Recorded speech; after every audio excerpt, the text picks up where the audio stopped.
স্মৃতির খাতায় কিছু পাতা সারা জীবন রঙিন থাকে, আর কিছু মানুষ দূর থেকেও মনের খুব কাছে থাকে।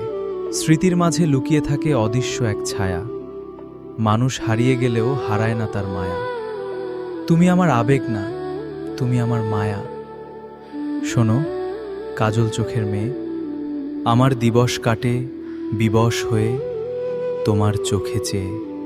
তুই তাকালে থমকে থাকে আমার বুকের বাঁ পাশ।